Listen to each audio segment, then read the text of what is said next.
What is up, people YouTube? It is I, Super Mariozilla, or you could call me Vinny, and today we are going to take a look at the Mezco 1/12 Collective Classic Superman.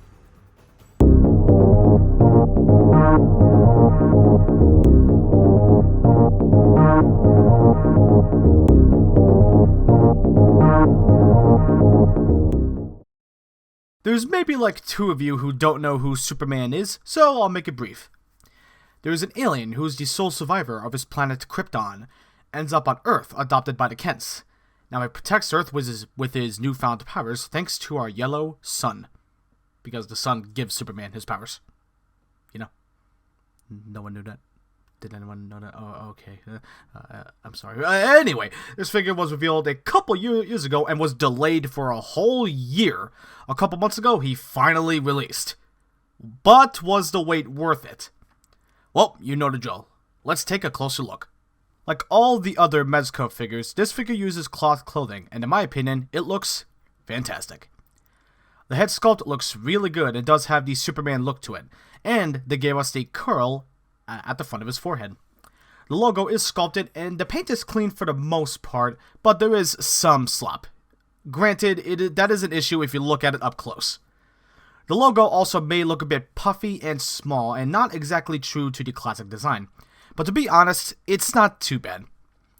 Another problem I have is the shirt does droop down a little bit. I'm pretty sure Superman's suit is not worn like that. The muscles on the arms are very well defined and you can see them well under the clothing. The clothing is an awesome metallic blue and it looks awesome. It's not exactly true to the classic design, but I think this was done to replicate certain shots in the older comics, where in some shots, some of his clothes looked lighter, while some other parts looked darker. At least that's what I think. I'm not sure that was intentional, though. The body, again, has well-defined muscles, but you can't see them too well because of the clothes. The belt, well, let's be honest here, it looks a bit lazy. No paint on it, just plain yellow plastic. The trunks is no longer cloth like the prototype, which some people have been complaining about. The muscle sculpt continues to the legs, and it looks great. Moving down to the boots, it looks pretty cool, if not a bit plain. And it does look like the classic Superman boots. And even the bottom of the boots has some details. Pretty cool.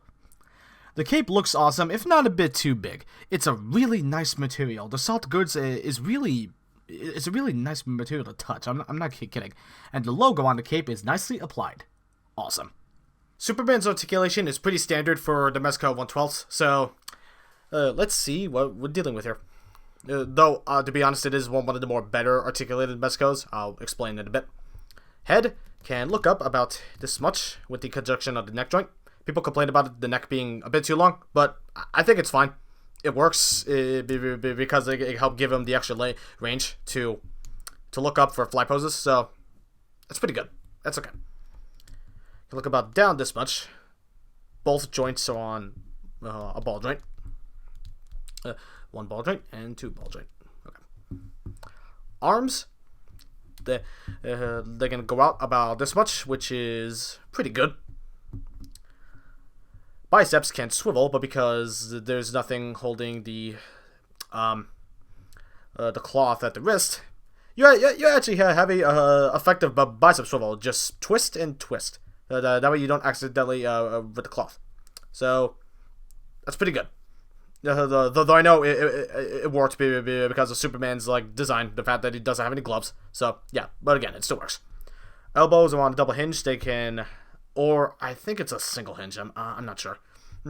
But whatever, it still has a good enough range. I think that's just a little bit more than 90 degrees. Still, though, it works. Wrists are on a ball hinge, a swivel hinge. Excuse me. Another thing about the shoulders is that they can move up higher for more flight poses. Oh, well, so for getting Superman into some flight poses, you're not gonna have too much of trouble. So that's good. I'm glad that it gave us some more flexible cloth to work with for Superman. Though you do have to be careful because bunging. Yeah, that's something I forgot to point out with Deadpool. Bunging will happen a lot when you articulate these figures, so do be careful with that. If you know how to sew, probably won't be too much of an issue, but still, I still suggest you be extremely careful. We have a ball joint up here, but it doesn't really give us too much range. Can swivel just a little bit. Pivot just a tiny bit. Move back about... Actually, that's pretty good. Can't really move forward too much. So yeah, the bottom joint is on a separate joint. So with the combined joints, you can get him to crunch forward. Not really the best amount. This is the best you're gonna get without accidentally popping the joints off. So that kind of sucks. However, he can actually crunch back pretty far for flight poses, obviously. So again, that's good. It's good that they considered the articulation for flight poses, because I'm pretty sure that's what most people are gonna pose them in anyway. Legs. They can go out farther, but if you try to move them farther, you may rip the cloth. So I wouldn't. People complain about the trunks, not because of the aesthetic issue, but because of the fact that it does hinder some articulation. I mean, it's not horrible. Like for Superman, this is fine. It's 90 degrees. I don't think it's that bad, honestly. And also, no bunging, so that is a plus. No bunging up here. Actually, I think there is a little bit of bunging. Oh, no. I think I'm wrong. Perspective is like fucking with my head. It can move back about this much, though it's forced to come back at an angle, so that kind of sucks. Thighs are on a swivel. Not bad. Knees are on a double hinge, which has really good range, actually. The boots can swivel, but I don't think they're meant to, so don't move them. Ankles can move back about this much. They are on ball joints. Again, for flight poses, this is okay. They can move forward a pretty decent amount. Pivot really sucks for this guy. I mean, for Superman, it's acceptable, but for other Mezco 1/12s like Deadpool or Daredevil or no, actually, the Daredevil really did not have that bad of ankle joints. And I'm hoping that their Spider-Man does not have this limited articulation, because this is just this. We really should have more range with these ankle joints for the pivot. So yeah, that's not good. Also, another thing to point out: the cape is not wired at all. It's just a loose cape. I know a lot of people would have preferred a wired cape, but hey, if you're a figure customizer and you can do that, go ahead. No one's stopping you. The salt of goods really helps Superman pose more for flight poses and other stuff. I know it's not just for flight poses, but still, it's not just for flight poses. But so I usually pose them in most flight poses anyway. I don't know why. Maybe it's just because I'm a flying whore. I'm so sorry. Anyway, Superman's articulation will get a pass. It's not bad. So, yeah, it's standard for the Mezcos. So, again, it's not bad. It's just that ankle articulation that has to go. They need to give us more range of movement with the pivot, especially with future releases. Spider-Man, anybody? Superman stands almost 6.5 inches tall and is unfortunately a bit too small compared to other DC Mezco figures, which I don't own besides the Marvels. Here he is with the SH Figuarts Joker and Harley Quinn. Here he is with the NECA Arkham Knight Batman and Marvel Legends Spider-Man. Here he is with the Marvel Legends Nova and Beetle. Here he is with the SH Figuarts Ant-Man and Captain America.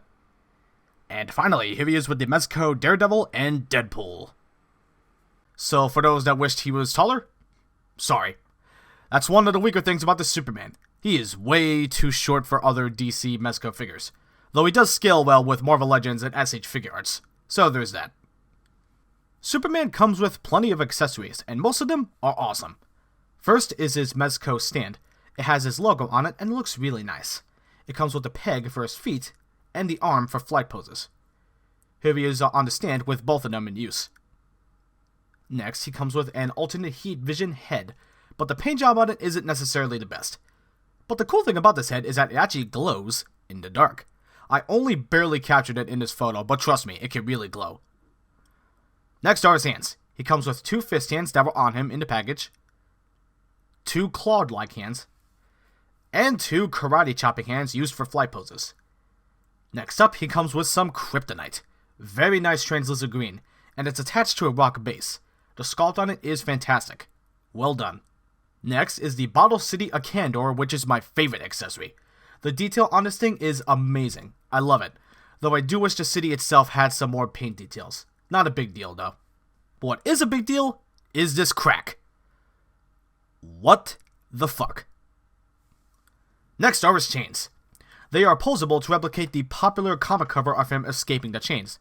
And for the chains, it comes with this sting to hold them in place. Setting up the chains is a royal pain in the ass.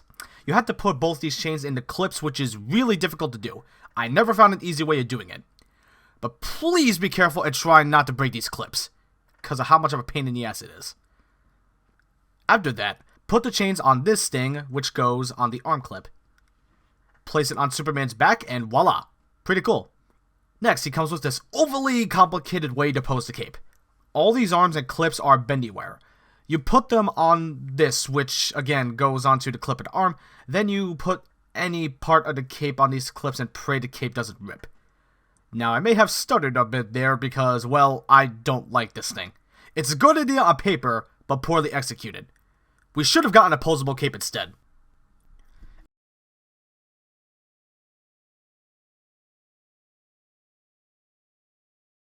Accessories are very badass. Some of them are pain to work with, but hey, at least we have the option. So you'll have plenty of display options when it comes to Superman here. You'll have a lot of fun. So, buy, don't buy, or wait for a sale. Superman looks great, no doubt about it, but some of the minor issues will definitely bother some die-hard Superman fans. And the ankle articulation still needs some improvement. The accessories he comes with are awesome, and I think the people who like Superman, whether casually or maybe some diehard fans, will definitely enjoy the figure like I am. Unfortunately, if you want the figure now, the aftermarket will bite you in the ass. I was forced to pay $104 just because I missed out on the pre-order. Yeah. Do I regret the purchase? No, but I still don't recommend this figure at that price like that. I'd say wait to see this figure will get restocked. If not, I'd say try your best to find this figure for as close to MSRP as possible. With that being said, I'll give the figure an 8 out of 10. Thanks for watching, guys and gals. If you like this video, leave a like. If you want to share your thoughts, comment down below. And if you like this video and want to see others, you can subscribe. And if you like behind the scenes or toy photography, you can follow me on Instagram. Link to it is in the description below. With that being said, I am Super Mariozilla, and I am out. I'll see you all in the next video. Peace out.